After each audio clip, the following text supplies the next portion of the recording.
Hi everybody, good evening. Tom Pickup here from the Really 007 podcast. And we're here for a special celebration. 50 years, 5 times 10, of The Man with the Golden Gun. And to be honest, it's a film that hasn't received an awful lot of love over the years, has it? I think at the time, quite a few people liked it, but it wasn't quite as successful as Live and Let Die. And then when Roger came off the end of the Alps, as it were, it wasn't actually the Alps, of course, but at the beginning of Spy Love Me, everybody sort of had heralded him into the new era of James Bond in Spy Love Me. So they thought, this is a breath of fresh air. And The Man with the Golden Gun over time has just lost a little bit of that lustre, I think. But on its 50th anniversary, we're trying to do all we can to get its reputation back. So yes, we've done various things to celebrate this. A few years ago now, it's probably 3 or 4 years ago, we did a massive review. You can check that out on our podcast series. I think there's about 6 or 7 parts, so, you're in for the long haul there, ladies and gents. But yesterday, we released a 6-part celebration video, which is, exactly what it says in the tin. It's not a scathing review of the film. It's not going into all the bad things that we might change. Although, don't worry, the whistle on the stunt is mentioned a lot, and I want to hear all your opinions on that. But it goes through everything, and you can watch that on our YouTube channel. It will be out later on, Luna, don't worry, on audio form, where we've got a few other people's thoughts for a bumper special. So look out for that. But at the moment, it's on our YouTube channel. I just wanted to, celebrate the film tonight. We've got, I can see some people joining. Carl Brain has obviously introduced himself by saying, "Hi, fam." That's his catchphrase now. I think it's up there with David Zaritsky's The Bond Experience opening, personally. I think it's brilliant.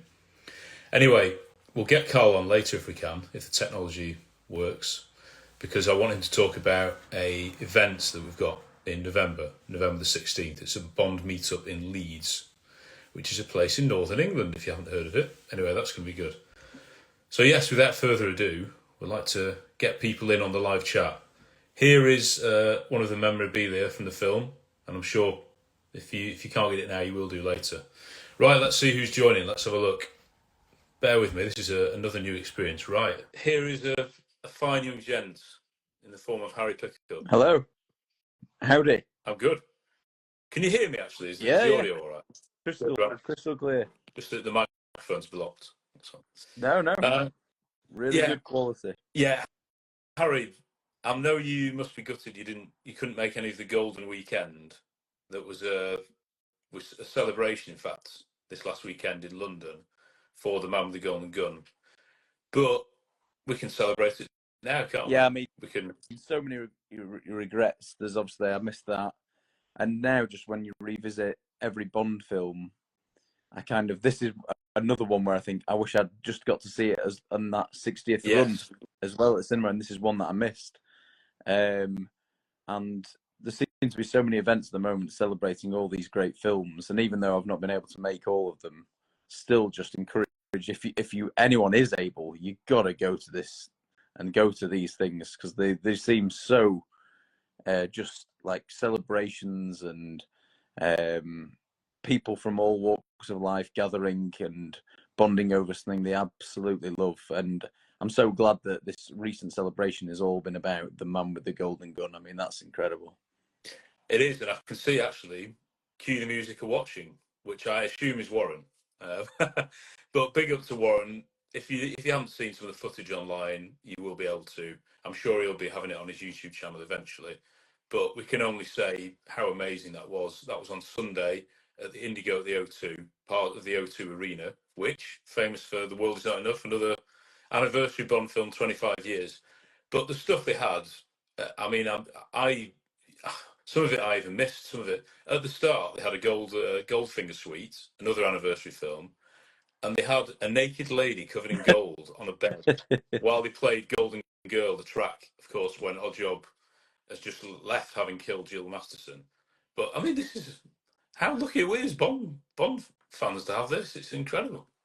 Yeah, I mean, I've seen pictures of that staging, and just I thought, because I remember seeing it from a distance. I don't know whether it was like photos you sent or photos on social media, and I saw that there was this lady on the bed, golden. I thought, Mike, I can't believe how perfectly they've got this mannequin to strike the absolute pose, because it's the way the body is draped on the bed is pretty iconic itself, with the one arm down and the both feet hanging over the edge, kind of. And I thought, wow, how have they done that? And then when I found out that was actually the commitment of a real life person who had to just lie there. And like, I don't know how anyone can remain still during that concert as well, because so many buzzes of excitement and thrills when you hear the music. For someone to just lie there completely still. And what I mean, that is the icing on the cake. This is Warren, the main man from Cue the Music. Welcome, Warren. Hey guys, how you doing? How you doing, Warren? Yeah, I'm alright. I'm just sort of doing dinner for kids and stuff. Oh. Well, sorry. Yeah. I thought you would like to join us because it's been another brilliant weekend, hasn't it, of Bond events, and yours, amazing. During the crown. Thank you. That's really kind of you. And I heard you were just about to dive into the Goldfinger set that we had, and I have to tell you, I had a couple of things I really wanted to do, because I've been planning this for a year, and we lost a couple of things on the day, because I bought a special red laser so we could have like a laser beam coming right down onto the stage for when we did the laser beam cue, and it broke on the way to the gig. Oh no! It got dropped in the van or something, and the laser broke. And yeah, we were supposed to have some other bits and things with lighting. It didn't quite work out. I wanted to have Odd Job lit from the side of the stage, so when we get that little cue when Odd Job knocks out Bond by the fridge, and you see Odd Job's shadow, and then he walked away. The original plan that we've been talking about was we're going to light him from the side of the stage and shoot his shadow across the stage, but we just couldn't make it work on the day. So lots of things had to go. But the Golden Girl was obviously great, and everybody thought she was fake. She don't think she was a mannequin. I've seen you tagged her though on Instagram. She's a real person, so if anyone still thinks that, she can't have done many jobs like that though. No, that was absolutely first for her. But we've been talking about it, say, for about 6 months, and I was trying to get her into the exact pose from the film, and I've been sending her pictures and screenshots and saying, you've got to have your arm by the side of the bed, and the pillow doesn't go onto your head, it goes next to the pillow. Yeah. But bless her, she didn't move for half an hour, and you couldn't even see her breathing. She did an amazing job. And that was an incredible. She can always return for when you do the Quantum of Solace suite. But this time she'll be covered in oil. Does she know? She does know that, does she? Well, what year would we? What would we be? When would we be? Was that 2008, wasn't it? So we're 2028. Yeah. Yeah. Like that. Well, that Goldfinger Suite was. I just couldn't believe it, because it kept going on and on. I was like, I assumed we'd only get treated to maybe 1 or 2 cues for that, because obviously we had Golden Gun to do later. But that was just, I couldn't. Never mind the whole Fort Knox suite. The amount of stuff that was going on. All I do in the concerts, Warren, is I'm just looking. Like, are you listening to this? Well, because I'm worried that not everyone is appreciating it as much as we are, because we're super hands-on. Yeah, there's been 1 or 2 reviewers out there that have really wound me up, because they just didn't get it. And I said to the PR company, I said, don't ever invite reviewers again, because they're not the target audience. And there was some of them were, I felt, actually a little bit rude about the audience. They basically kind of inferred that it was a bunch of geeks in a room, like a Comic-Con type atmosphere, and it just sort of came across that they were on the outside looking in. And I thought that's fine, because they're not a target audience, but it's just a bit of a shame that they didn't understand that and kind of just recognize that, and not kind of use it as a stick to beat us with, because that music means so much to the people in the room. I get it, because it means so much to me. I mean, I had the same vibe and the same chills hearing it and playing it on stage. Yeah. And I think the problem is that when you get a sort of casual Bond fan, because to be honest, there are lots of different ways of measuring a Bond fan, and I would never. Well, I hate to kind of like hold up a comparison between how big your Bond fandom is, but if you're listening to and you're talking on a podcast called Really 007, you're at the type of level of Bond fan that's going to understand what we're trying to do and appreciate it and get it.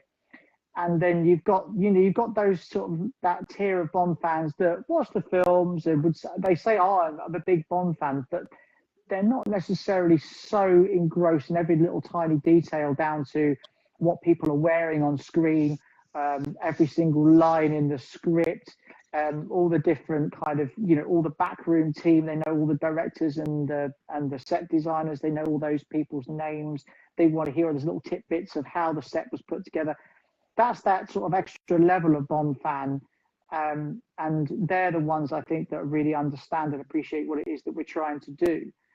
So it's never going to sort of land with every reviewer, I don't think. But well, I think you've been modest. The reviewers that I've seen are all unbelievable, really, really positive. And where I was sat, there was quite a few non-geeks. I didn't know a lot of the people there, and they were just silent throughout this whole thing. Like you could hear a pin drop, and which would be the same. If you're at a classical concert, that's how you'd expect people to behave. So they were listening and they were enjoying it. And I can say actually, I think your amazing host is online. I don't know whether he's still there, David, but feel free to join us because obviously you had David Zritsky, the Bond experience, who it's quite a difficult job, isn't it, to sort of compare that, because on one sense you are speaking really geeky facts to Bond fans, but on the other hand you've got this audience who the majority of are not as sad as us and they want to be immersed into it too. Yeah, absolutely. I hope David is there, actually. It'd be good to get his opinion. Yeah. By the way, yet again, wasn't David absolutely fantastic? Oh, absolutely. He's so good at that, doing that. He's an absolute hero. So, But, I mean, the feedback has been absolutely phenomenal. I've had so many people come up. People getting quite emotional, actually, because I think for all of us, like the memories of Bond take you back to various points in your life, be it childhood, be it moments with your family, with your dad, a lot of us, even with now, hopefully with kids and stuff as well. And the music, I think, is always the thing that really connects you to that, especially the sort of the films where the music is threaded through the film, because then, you really have that attachment to the music, that brings those emotions out in you. I think as well, to those more casual, who are less of a Bond fan than us, so those more casual cinema goers, the show also transports them back to an era of cinema and an era of, scores and cinema music from a period of time. So even the most casual viewer, you are transporting them to a special period in their life when, you're getting soundtracks like those of John Barry. So I think, there's just so many layers of magic attached to film through cinema, through music, that even the most casual fan, you will have, got their spine tingling through certain sounds and the use of certain instruments that you just don't hear now. And you're bringing it back to life. It's brilliant. Thank you. And going back to, I can't remember which one of you said it, but the thing about starting with 20 minutes of Goldfinger, but the great thing I love about that is one of the things that kind of really excites me all the way through the year is I think about how I can catch people off guard, but cause like a really sort of emotional response. And last year we started with a suite where we had the GoldenEye trailer music, which of course I know you're into, parody Star, isn't it? Parody Fair. Have I got that right? The daughter's called Star. Yeah. Parody Fair. It's been a long week. I'm still practically jet lagged from the weekend. But we started with that, and then we went into Come In 007, Your Time Is Up, and then into Surrender. And of course, being in the O2 location last year, we did Come In 007 as the opener. It was just so appropriate, and I just all had these visions of people just being like pinned in their seats, going, "Wow, didn't know we were going to get this." And then this year, obviously, the idea was when the curtains opened, you had the Golden Girl and you had the gold bars as well, and then this incredible 20 minutes of Goldfinger Suite, which of course, as I said to the band, because I had to sort of explain to them in the sound check, I said, "Look, guys, I know that some of this is really quite repetitive to play. If you take Dawn Raid at Fort Knox, Yeah. I mean, the poor old trumpet players have got to play like about 50 top Ds, just go, bah, bop, bah, bop. I mean, it's absolutely shattering.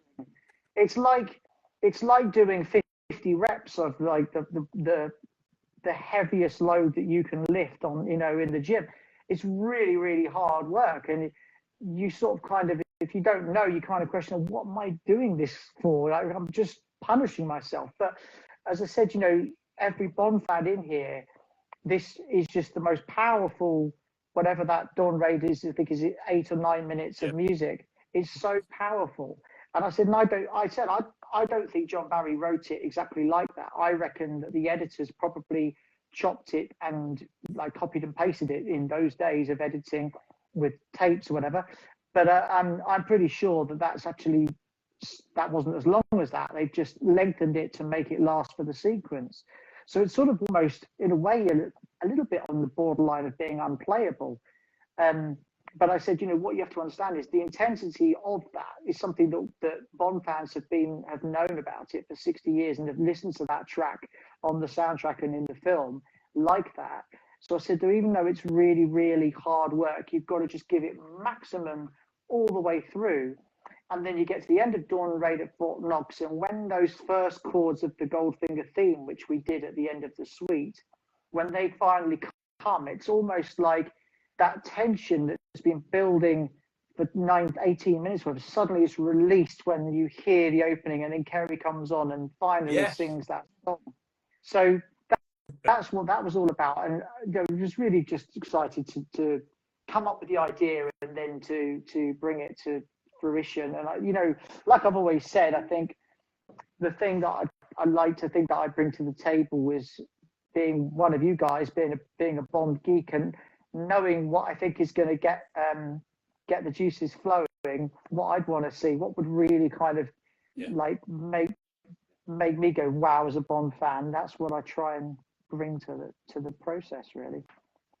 There's like the odd practical stuff as well, because the first 10 minutes, people are still wandering in, aren't they? So I know you normally start with an instrumental. So this sort of build and build and build, and people are like gradually taking notice. And as you're right, and then Kerry comes in, and you got your first song, and that's it. Everyone's hooked. I've got to say, you're getting so many comments here in the comments section, Warren, and David is as well as host. We've even had the Odd Job lookalike, of course, who was there. Yeah. The Goldfinger chap was there, wasn't he, as well? Ian's here. Oh, brilliant. Yeah. So I didn't get round to mentioning him yet. So Ian did come on stage for Odd Job's pressing engagement. I've known Ian for as long as I've done Cue the Music, which is 20 years. I've been working with Ian as Odd Job lookalike. There's a little small team of lookalikes that are just the absolute bee's knees. So we've got Ian who does the Odd Job, but I mean, if you've seen him obviously at the shows and stuff, he's absolutely brilliant. There's a couple of good Daniel Craig ones. We had on the weekend we actually had a Goldfinger lookalike. He usually does Blofeld, and that's Brian, and he's brilliant. Same guy, isn't it? I've just realised. And the one who's absolutely amazing, but lives in Newcastle, is a bit more difficult to get down. But there's a Jaws lookalike who's absolutely amazing as well.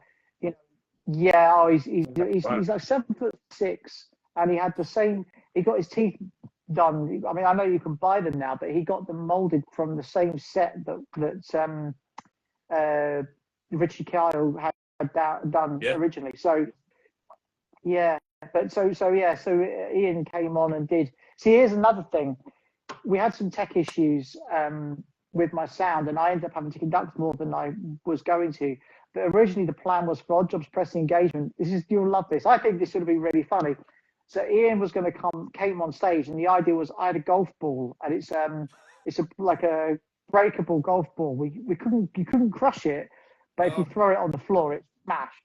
So I said to Ian, I said, trust me, they'll love this. I said, you come on stage, I'm going to come over, I'm going to chuck you the golf ball. You catch it, you pretend to try and crush it. I said, you won't be able to, and just get more and more frustrated. And in the end, just smash it on the ground and storm off the stage. And I thought the Bond fans of the audience would really get a kick out of that. You know, and then you come in plucking the strings, like, dum, dum, dum, Do, do, Yeah. do, do, do, do. That's so good. That's so But good. unfortunately, I've got two golf balls somewhere around that I didn't end up using because in the end I just had to focus on conducting, and I just said to Ian, look, we're going to have to just Yeah. odd job. I shouldn't call him Ian. Odd job. I said, Break the illusion. yeah, exactly. I said to Odd Job, we can just have to keep it simple. Just come on stage for Odd Job's press engagement. Just stand and look mean, and then go off again. Yeah. Yeah, it was brilliant. It really was. And we've got to mention Warren because we're here for the Golden Gun Yeah. anniversary. Yeah, sorry, I'm We've a seen bit no, of a takeover. no. I want to talk about it all. I want to talk about it all. But we've seen some of the suites from Golden Gun at the tour that's preceded.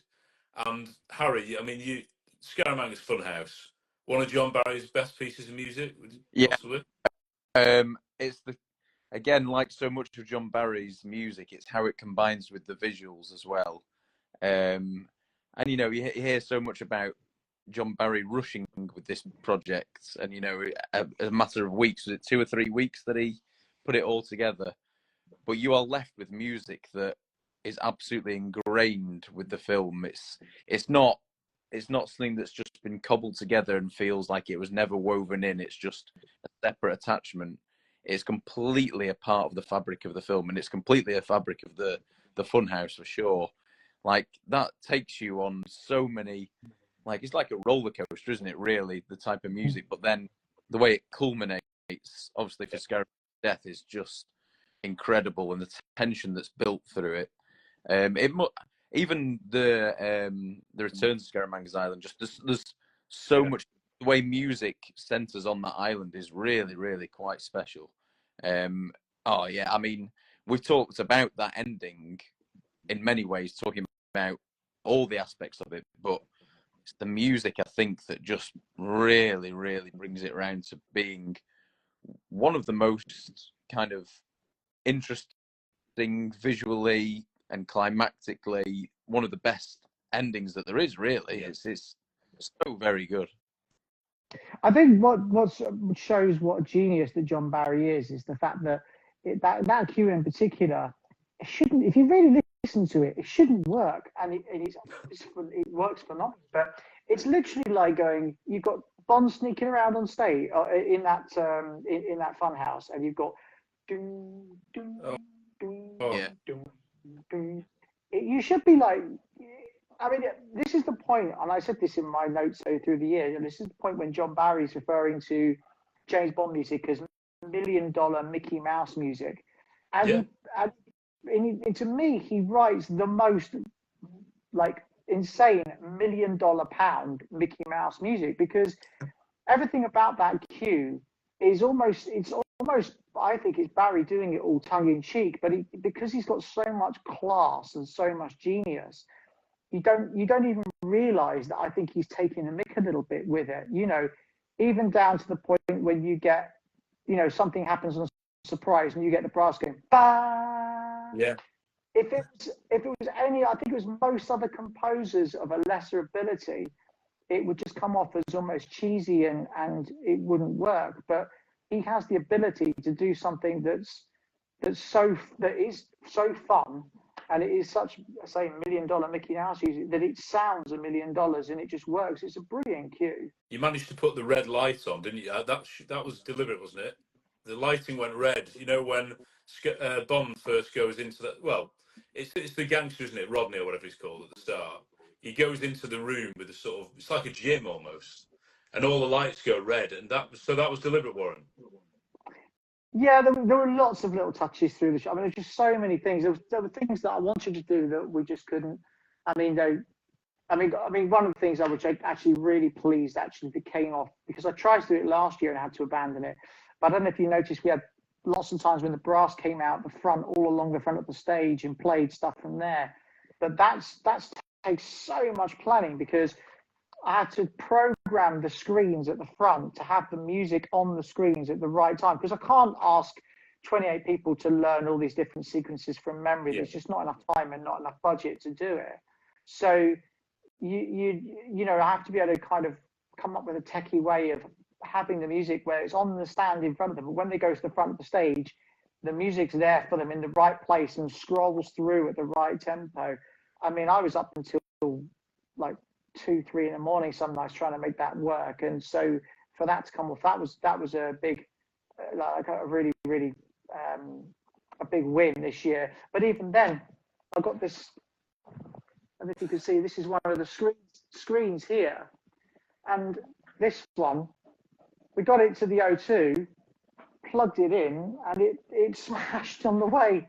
So I luckily had 5 screens, but that one had smashed on the way to the O2. So I've already just replaced it. I had another one arrive, and I've just literally, whilst I was cooking dinner for the kids, I unscrewed the box and replaced it. So there you go. It never stops. Even now. Oh, dear me. Well, I mean, the other cue, of course, one of them you did from the Man with the Golden Gun is Let's Go Get 'Em, which as soon as you hear it, it's a mix of the Bond theme, the first brass opening of the Lulu song, and then, of course, it's hard. You don't want to spoil it for everyone, but I guess you won't be doing it for next year's tour. So just tell them, Warren, about what happens with some chap comes on stage, centre stage, in the middle of it. Well, again, we talked a bit. We had one point David was going to do it. Oh, right. Even a couple of days before, we were saying, should David do it or should we get our guy to do it? And yeah, so we kind of build it up to be this big moment, and of course it's just that kind of ridiculous moment that even John Barry regretted. Yeah. It's one of the most, well, you wouldn't say iconic for sure, but maybe let's call it infamous moments in Bond music canon, isn't it? So it definitely we had to do that one, really. We really, if you're going to do Man with the Golden Gun, it's so well known, and I think if you're going to do it, you have to have a bit of fun with it. I mean, when we did it for the lockdown sessions, it's on YouTube. If you look up our cue on version of it on YouTube, I got the percussionist who did it on there. I got him to pull a sort of silly face when he sort of did it, and then he went to the camera, and he no one had kind of got it, and I said, no, you got to trust me on this. Bond fans will get this moment because it's one of those ones that's talked about so much. You've got arguably the either the number 1 or number 2 best stunt in the series, toggling along with the Union Jack, isn't it? Parachute, but arguably, what top 2 stunts, and you've got this sort of really kind of, it was a really bad choice. It's the only thing that John Barry ever did that was a bad choice. I think. My opinion. I mean, I think other opinions are available. What do you guys think about the slide? Well, we wouldn't have got your rendition of it the piece wouldn't be as famous, would it? Let's be honest, if it wasn't for that. So I'm glad we got to hear it live again and again. But I think it's one of those moments that it would have worked. Like the Union Jack worked so brilliantly because it was silent, and you just sat watching it go. And I think when the car does the barrel roll, it actually doesn't need anything, But anyway, it happened. We paid tribute to it. We've talked about this stunt and all the different ways we might have done it, or what you might have changed about it, and it comes down it's quite a quick thing that actual stunts. So how you do it is quite tricky. How you edit it, changing angles, multiple angles. Do you do slow mo or anything? But I'd say I think probably ultimately the one thing I would say for certain is that I wouldn't have put the slide whistle in. Probably, I think it's great. All the approach it, the slide whistle is it's not anything that would have ever come to my mind. Well, Chris Gold, just jumping on. Chris Goldie's here. I want to hear your view. Can you hear me? We can. Yeah. I'm just jumping on because I couldn't listen to this chat about the whistle without. I just think that yes, I think it's a little maybe it hasn't aged as well as we'd want, but that for me is the essence of the Man with the Golden Gun, which is it's silly, I don't think it takes anything away from it, but certainly I think it adds to it. I think it's fun. I think it's like I say, it makes it so memorable. Yeah, and when you do that, Warren, when that's in the show, I mean, everyone wants you to do it, even those Yeah. Yeah. who don't make the best artistic decision. The deep down, they all wanted it and they were looking forward to it because it's a talking point. It's it's a moment, and it's a moment that's created by that film. And like Chris says, it's absolutely products of the man with the golden gun. That is. So I think it's so much a part of the film. Just that whistle. Yeah. Left it out. No way. No. Well, Chris, you've just been in London. Are you on your way back from London? Yeah, I just arrived in Manchester. Oh, right. So Okay. I was down with work and popped by the arcade just to see what it was like. Obviously, I didn't buy anything. Yeah, it was good. It was really good. I think the whole kind of just this celebration of just two really quite different, but really kind of iconic Bond films this year. I think it's just amazing. It just goes to show that I think there's a Bond film for everyone. And I think also, when you listen to the scores, just how different the scores are, but they are so much in that universe, in that world. I think Barry is, it's certainly one of my favourite composers, but I think both those scores are just out of this world. Yeah. I think just the incidental music, not only his ability to sort of create drama and suspense, but just how lush they sound. And I do think both those scores have that just lovely kind of just this lush. It sounds like so expensive. Yeah. Which is what you want from a score, isn't it? It's like it sounds like money. But yeah, I think they're great. And I think that Man with the Golden Gun is so great to see so much kind of love for it this year. It's such a brilliant film. Not to everyone's taste, but so much in it that is so much fun, and the design, and there's stuff that I think it's just incredibly iconic. Like the fun house is what an opening. That is such a brilliant opening scene. But yeah, I just think it's so great to hear people give so much love to this film that has been kind of slightly dismissed as being a bit silly. But I think there's room for everything, I think, in the Bond series, which is why we're still talking about it after all these years. The song is unbelievably good. And Warren, the song, the way you guys perform it on the electric guitar, it's even better than the Lulu for me. Oh, that's really sweet of you to say that. But funny enough, I had the originals on. I was driving somewhere on a long distance journey, and I put all the original songs on, which I haven't listened to for a little while. And when Man with the Golden Gun came on, I realised I'd forgotten actually how differently we play it, because we play it with a much more swing to it than the original, which is a conscious decision that we did right from the get-go.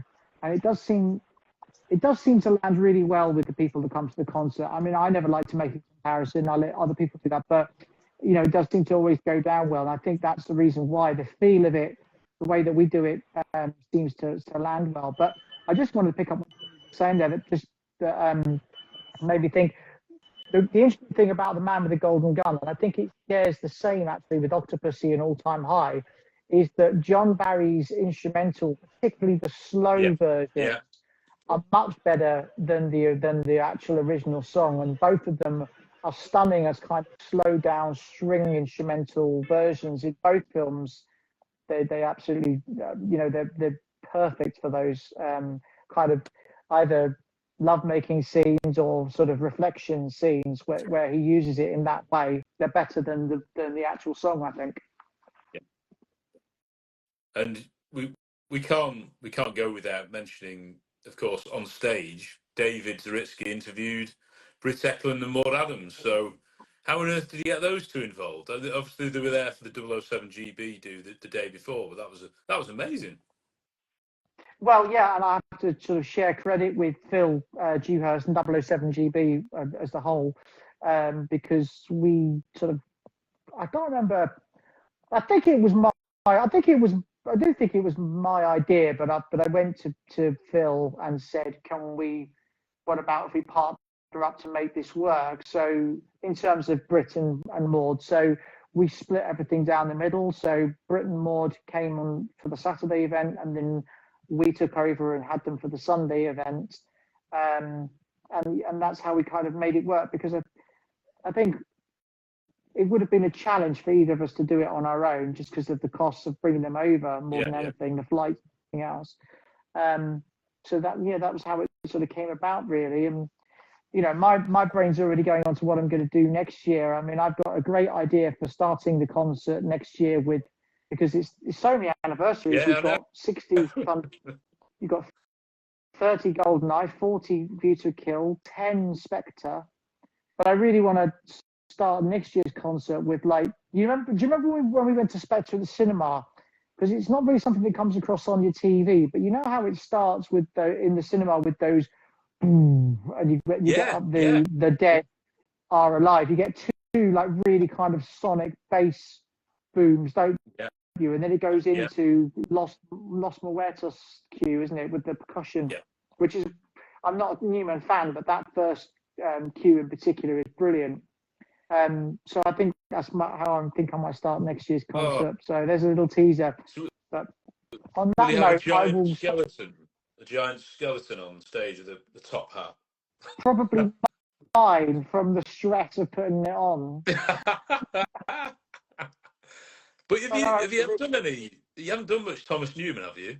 Live? Zero. Yeah. So that's interesting. I don't see us doing too much. I mean, I've got to pay tribute in some way to the GoldenEye store as well. That's going to be a challenge. I've already got 2 ideas for it, but some. I mean, sorry. Get Stomp. Could you get Stomp to support you using their drum?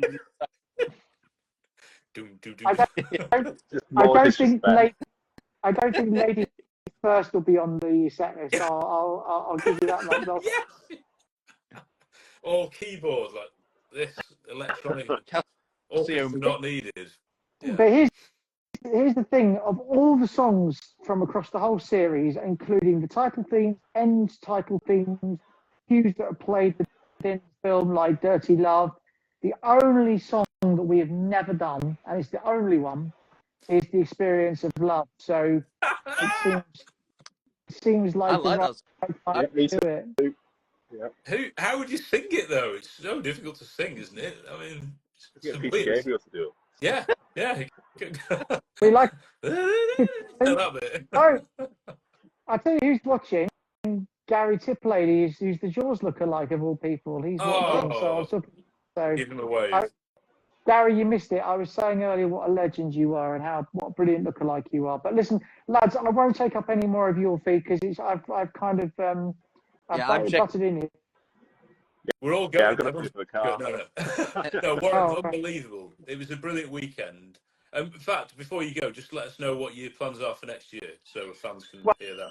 Oh, thank you. That's really kind of you. Yeah, we've got 40 theatre shows around England, Scotland, and Wales. So there's lots to choose from. If you go on the website click on see the show, it's all listed there. They're all on sale, I think, apart from the only one that's not is Aylesbury, I think. And then also the other one that's not on sale yet, but we have announced, we're going to be doing our major show October the 12th at the Theatre Royal in Drury Lane, which is going to be amazing. We've got a stunning theatre. So yeah, that's going to be incredible. And, you know, it will be, I presume, it'll be another 3-hour spectacular. 3.5. Oh, sorry. It was 3.5 the other day. So we'll it flies by. So much. Yeah. Gents, thank you very much for the very, very kind. All the people in the comments as well. I've been sort of seeing them popping up. So yeah, they're brilliant. Massive thank you. Lovely comments. Brilliant, Warren. Well, thank you for joining us. And we thank love you. We can't wait to see what you've got next year planned and all these additional concerts. We can't wait. Yeah. Well, cheers, gents. Thank you again. All that. Take care, Warren. Bye. Yeah, sorry, I've got to. You've got to go. Yeah. Sorry. Everyone's going. I'm gonna get in the car. Good to see you, Chris. Yeah. The obsession with man with the golden gun continues after the break. Only grows stronger. See you later. Good night. Good night. Brilliant. Yeah, just reading some of your comments, guys. I think Warren really appreciates that, and David as well, who was hosting it. So yeah, I mean, if you haven't seen one of the concerts before, they've got a massive tour, as Warren says. So check out the website. But there was another event there the day before, which was Solex, which is the 007 GB event, which Phil, of course, hosted, along with the other fan clubs. So the Swiss fan club, the German, and the French. And it was great to meet those guys from on the continent. And I think one of them, I think Marcel was actually in the chat earlier. So well done to him and the others for organising that. So that was like a meal and a meet and greet with Maud and Britt, who got on, well, not stage, so to speak, but they gave some real insight into the film. And you know, even if you sort of don't know anyone, I'd encourage you to go to these events, because as soon as you start, I mean, I didn't know anyone really when I started, but now after a few of them, you know everybody, and you almost don't have time to speak to everybody. And apologies for people I couldn't speak to, but yeah, I think there's other events that's going on. Shaken Not Stirred, Key Music will do their own retreat in January that Warren didn't mention. So there's loads of things, and we're going to do some as well. And in fact, I will try and get Mr. Carl Brain to join us soon, because we need to tell you about a northern event coming soon. But yeah, it's been a great weekend for Bond fans, and I managed to go to Burlington Arcade a couple of times and check that out. That is going to be there, I think, until the end of the year, so until 31st of December. Burlington Arcade in London, which is pretty central. You can get to it very easily on the tube, etc. They've got a 007 sort of store upstairs, as Chris went to today. They've got a bar, like Martini Bar, downstairs, and loads of other things to keep you occupied. There might be a queue, though, to get to the bar if you go there sort of at a peak hour. We went in the morning and fairly early afternoon, where it was absolutely fine. But yes, it was really good, and thank you for joining us on this special. Carl's just saying he's having a bit of trouble. I'm having a bit of trouble joining at the moment, so we'll bear with him for now. We're all new to this game. We don't know how it works, but yeah, it doesn't look like he's going to be able to join. But thank you guys for joining us today. We absolutely love chatting to you Bond fans. Thanks for all your comments. Thanks for watching our videos and podcasts and everything, and listening to those. We will be back with more episodes fairly soon. We've got quite a few interviews that we haven't released.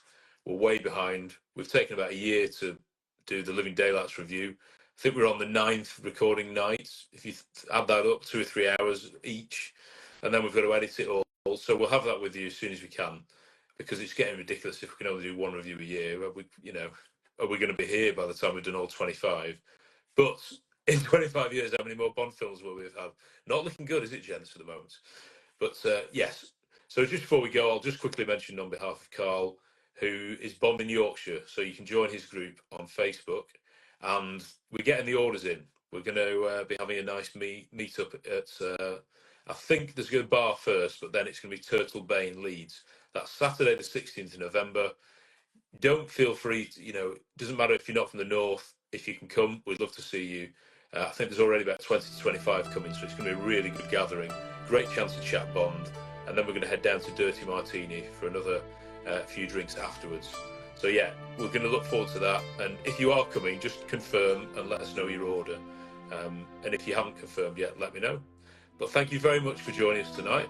We're going to sit back and enjoy more Man with the Golden Gun events. We've got some more interviews to be released, and we've just launched these celebration videos where a few of you who've been commenting and watching have been on those, so you can see yourself in that.